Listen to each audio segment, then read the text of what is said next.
Hi, magandang araw po sa inyong lahat for our second reading of the day today. Tingnan naman po natin kung ano po ang makikita natin sa second reading of the day. Ayan, balasahin muna po natin. At pupili po tayo ng 20 cards. Kung ano po ang current situation, feelings ng inyo pong person ngayon sa araw na ito.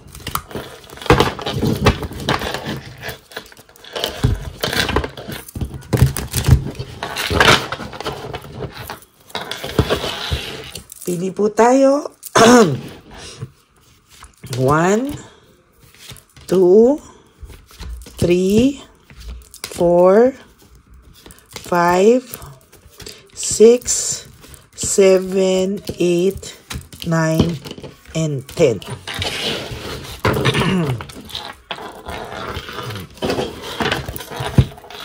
Next, pipili po tayo ulit ng 10.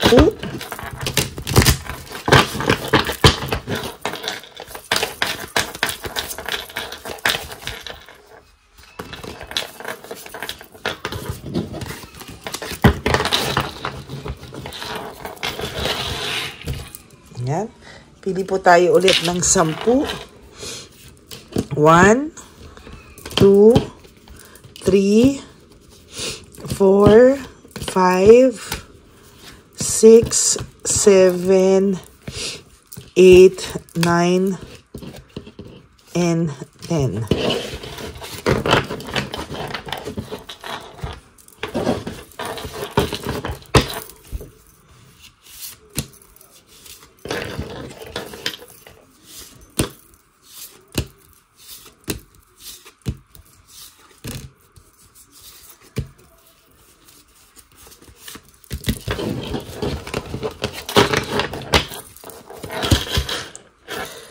Tinatanong niya po kung bakit daw po deserve niya ang someone like you, no?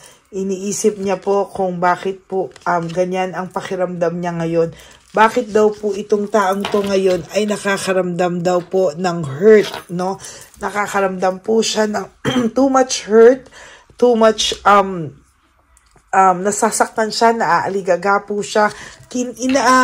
Fini-figure out niya po yung sarili niya. Sabi ko nga sa first reading iniisip niya, ako ba ay napaano, no? Ako ba ay napano, no? Sinasabi niya na, ako ba ay nakulam ba ako? Ako ba ay ginusto ko lang ba talaga to? Ano ba talaga ang totoong nangyari sa akin? Sabi niya gano'n kasi hindi naman daw siya ganito, siya naman daw ay mabuting tao, mabait, na minahal ka naman daw ng sobra-sobra. Pero ano daw ba ang nangyari at bigla na lang daw, isang araw nagising na lang po siya sa sarili niya na hindi na po siya yung taong minahal mo, hindi na po siya yung dating tao na ang pakiramdam niya po ay isa na siyang bagong tao, no? Sabi niya po, the passion I feel is overwhelming. I don't know how to handle this. Hindi niya po alam, no, kung ano po ba ang tumatakbo sa kanyang isipan ngayon. Overwhelming po ang mga bagay-bagay sa ngayon. Hindi niya po alam papaano, kailan, saan, paano to handlein. Hindi niya po masagot ang kanyang sarili. No, totally, nahihirapan po siya, totally. Hindi niya po alam kung paano po ito masusolusyonan, paano po ito. Hindi niya po talaga masagot, no? As a matter of fact, hirap na hirap po siyang alamin ang lahat ng bagay ngayon sa buhay niya. Ayan, no, sa totoo lang po, siya po ay nakakaramdam ng matinding lungkot, pagkabagabag. Ang hirap-hirap po ng kaniyang, overwhelming po talaga sa kanya. Ang lahat ng mga bagay sa ngayon, naguguluhan po ito. Fini-figure out niya po sa sarili niya, ano po ang nangyari sa kanya. Hindi niya po daw maintindihan. Hirap na hirap po siya at pakiramdam niya po ay sasabog po siya nang hindi niya po alam kung paano, kailan, saan po siya magsisimula. Ay, hindi niya maintindihan. Sabi ko po sa inyo, I don't understand. Hindi po maintindihan ng ang taong ito, no, kung ano po ang nangyari sa kanya, talagang overwhelming po ang nangyayari, oh. Overwhelming, and emotions overwhelm me. Sa nakikita ko po talaga dito ay hindi niya po alam bakit daw talaga, no? Bakit daw siya nagkaganito? That's a big question. And hindi niya po matake na to, no? I can't take it anymore. Hindi naman daw po siya ganyan kasama. Sabi niya na nga, you deserve better. Kung ganito lang din naman daw siya, parang pinapalaya ka na niya, kesa naman daw, lagi na lang ikaw magkaroon ng painful memories sa kanya. Ang sabi niya po, if I could go back in time, I would handle us differently, no? Pero sa nangyayari po ngayon, hindi Parang ganyan lang po yung nangyayari, no? Parang wala siyang maipangako, wala siyang magawa. Parang, I can't do this right now. Hindi ka po niya makausap ng hindi ka po niya makausap, hindi ka po niya malapitan. Sabi niya, will this ever change? Magbabago pa daw po ba yan, ano? Kasi sa ngayon po, wala daw po siyang maipromise sa'yo. I cannot promise you anything, no? Hindi niya po alam, no? Ano daw ba ang gagawin niya? Parang hindi niya na po alam kung ano po yung mga darating na araw sa buhay niya, kung paano niya po haharapin. Ay, sabi niya po, life without you is hopeless, dark, and depressing. I miss your light. Namimiss ka po ng taong ito. Sa totoo lang. And talagang, sabi niya, life without you is hopeless, dark, and depressing. I miss your light. And also, life, it is dark without you, no? Parang, oh my God, no? Parang bakit ganito, no? Hindi po siya, parang gulong-gulo. Ang dilim-dilim po ng buhay nito ngayon na wala ka. Sobrang gulo po ng buhay na ito na wala ka. Pero hindi pa rin po siya makamove on sa'yo. Both of you, no? Yung iba sa inyo, hindi rin po makamove on. Ayan, no? Why can't I move on from you? Bakit daw po hindi siya move on sa'yo? At pilit po niya talagang inaalam, no? Ano po ang nangyari sa kanya? What is the truth behind that? Ano ang nangyari sa kanya? No? Will this pain ever stop? Matatapos pa raw po ba to na lahat ng kalungkutan niya ngayon ay talagang hindi niya po alam. Sabi niya, ba't mahal mo pa rin ako? What do you see in me? Hindi niya po alam kung ano po ang nakikita mo sa kanya.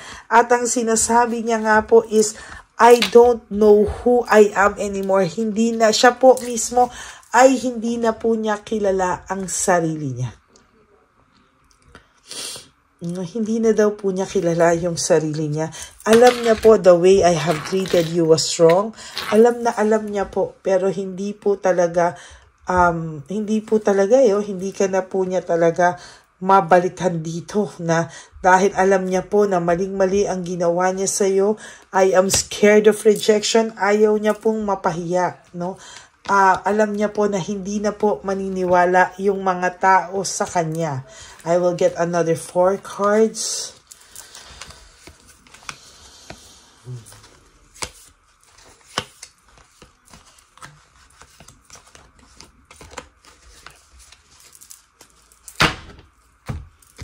I don't know where to start anymore. Hindi na po niya alam kung saan po siya magsisimula. Yan po yung pilit kong sinasabi sa inyo, na hindi na po niya alam saan at anong gagawin niya, paano po siya magsisimula sa buhay.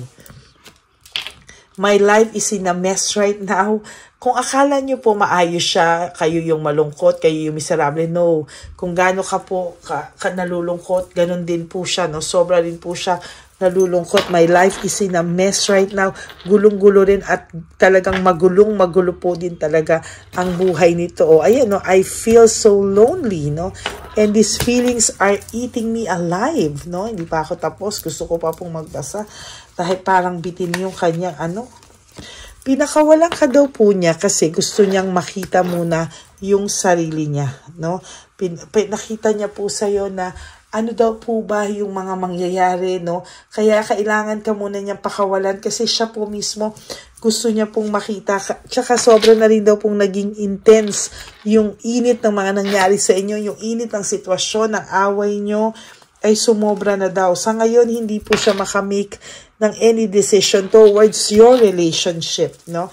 Hindi pa po siya makahanap ng sitwasyon, ng desisyon, no, para sa inyong sitwasyon, no. Pero hindi ka po nawawala sa isip nito, whether galit siya sa iyo, namimiss ka niya, basta nasa isip ka po niya, no. Nasa isip ka lang po niya, at kahit ano po ang gawin niya sa sarili niya, ay hindi ka po niya nakakalimutan. Umiiyak din po ito sa gabi, no. Umiiyak din po siya sa gabi, pero po, hinuhold niya lang po kasi yung true feelings niya sa iyo for your last card. Why? Kasi sa totoo lang po, kailangan niya pong i-hold Hindi po siya makabalik sa iyo. Unang-una, wala po siyang mukha iharap sa iyo. Hindi lang sa iyo, sa mga tao sa paligid mo. Dahil siya na po mismo ang mapipintasan. Siya na po mismo yung mapapahiya. Siya na po mismo yung kakantsawan ng mga tao. At siya na po yung babalikan. Sa dami niya po kasi ng masasakit na salitang nabitawan niya sa iyo, sa lahat po ng masasakit na salita at mga sitwasyon at nangyari sa inyo, sa lahat po ng paninira niya, ayan po, no, talaga pong sinasabi ko sa iyo, ay, ayan po, no, masaklap po talaga na, masaklap po talaga yung nangyari. No? And sad to say po, ayan, talagang hindi ko po talaga nakikita na nag-move on na ang taong ito sa inyo. Hindi pa po siya nag-move on. As a matter of fact, hindi pa po siya talaga nag-move on sa iyo. He is just going with the flow. Nag-go lang po siya sa flow. Pero ang buhay po nito ay is really in a mess right now. Namimiss ka po ng taong to, pero minsan namumutawi yung galit dahil sa pagiging defensive na lang po ng taong ito. Okay? So that is your second reading for the day. I hope po na nakaka-resonate kayo. And if you do, can you please give me a like for this video and comment down below para alam ko naman po ang inyong mga comments at babasahin po natin lahat yan. Okay? Maraming salamat po sa inyong lahat. And for those of you who would like to have a private reading with me, you can message me po at Ladyly Elena. That's Ladyly Elena. Nasa dulo po yan ng ating video. Diyan nyo lang po ako makokontak. That's my only official and legit FB account. Yan. At para naman po sa lahat ng gustong magbigay ng super thanks for this video, I would really appreciate that and love that from the bottom of my heart. Lalo na po tayo po ay nag-iipon para sa ating One Love a Day Christmas edition for our street lolos and lolas. Ayan, nag-iipon na po tayo para po sa masayang Paskong ihahandog natin para sa mga lolo at lola sa kalye, no? Yung mga nangunguha po ng pagkain, mga pulubi, pinabayaan ng mga anak. We will do that po, no, this coming Christmas ulit.